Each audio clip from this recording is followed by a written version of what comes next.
Bonsoir, bienvenue dans le Club Sochaux. Lundi, c'est derby spécial, 8e tour de Coupe de France. Un lundi soir à 20h45. Merci la télé, disent les grincheux. Restez au chaud derrière votre radio, c'est très bien aussi. On parle évidemment de ce derby de l'Est jusqu'à 19h dans le Club Sochaux. Un match pour les nostalgiques, un duel de supporters aussi. Fabrice est avec nous ce soir. Bonsoir Fabrice. Bonsoir. De Planète Sochaux, au chaud ici dans le studio, avant d'aller dans le frigo de Bonal tout à l'heure, pour parler de ce match face au Racing. Et puis notre invité, notre grand témoin, dans quelques minutes, nous serons en ligne avec Jean-Claude Plessis, l'ex-président sochalien, président express du Racing. Également, il sera avec nous pour parler de ce derby. Puis on évoquera évidemment avec lui l'avenir de son club de cœur. Oui, parce que le foot business, regardez, il y a Auxerre, il y a Le Mans. Enfin, Le Mans, c'est pas un club historique, mais Auxerre est un club historique et d'autres.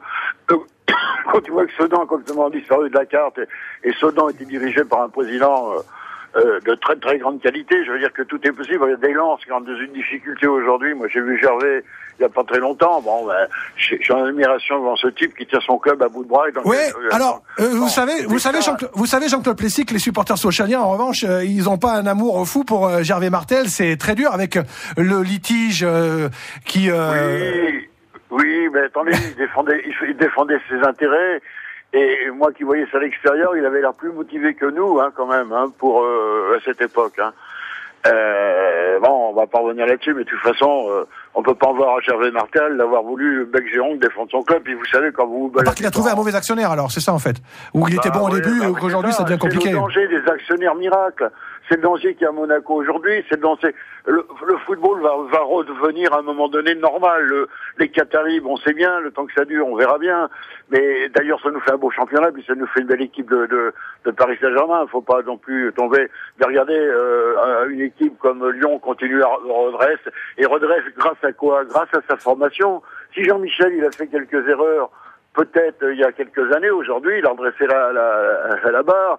Et c'est son centre de formation qui lui permet d'être troisième du championnat aujourd'hui. Regardez Saint-Étienne, c'est pas des clubs, c'est des clubs sérieux. C'est comme ça qu'il faut reprendre notre métier. Et il y a la place pour les Strasbourg, les Auxerre, ceux qui sont dans l'histoire du football. Ça vous n'y pouvez rien. C'est quand vous êtes un club de foot et qu'il y a toute cette adrénaline du football dans les supporters, dans le club, ça respire le foot. Moi, le jour où je suis passé à Sochaux, je suis allé à Bonal, ça respirait, ça me rappelait les grandes époques. Bon, tu vas à Strasbourg, la Méno, c'est pareil, tu vas à Auxerre, la Baie des Champs, c'est quelque chose. Il y a une histoire. On est d'accord. Si certains clubs comme Arles-Avignon descendent, ça fera rien parce que ça a été qu'une flambée. Moi, j'ai connu le FC Tours aussi, ça a été qu'une flambée.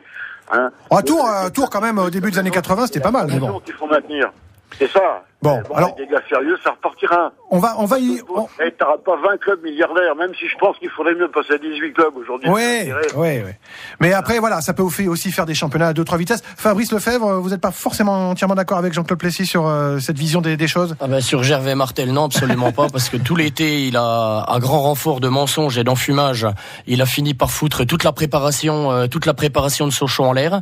On a fait un premier mois complètement pourri parce qu'on était paralysés en attendant de connaître l'issue. Finalement, il a pu bénéficier de toutes les complicités politiques et des instances dirigeantes pour passer en force. Et on voit que maintenant, il est peut-être à la limite du dépôt de bilan. On ne sait pas comment ça va se terminer. Mais les cocus dans l'histoire, c'est Sochaux. Non, mais je suis d'accord.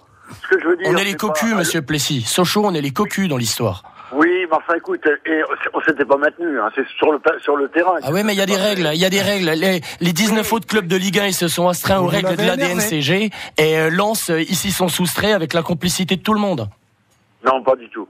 Je pense qu'il est passé grâce à Valenciennes, parce que là, il y avait des problèmes politiques. Mais bon, on fait pas l'histoire, et tu peux pas reprocher à Gervais Martel de s'est battu comme un chien. On est d'accord. Non, c'est aux instances dirigeantes du football et aux instances politiques après lesquelles j'en ai. Il y a surtout un gendarme financier qui, normalement, doit avoir l'autorité suprême et qui ne l'a plus. Mais il a donné son avis. Ouais, mais après, ça a rechangé. Enfin bon, c'était le feuilleton. On verra ça, comment ça évoluera au mois de janvier, effectivement, avec la situation, même dès les jours à venir pour le passage devant la DNCG du club lensois.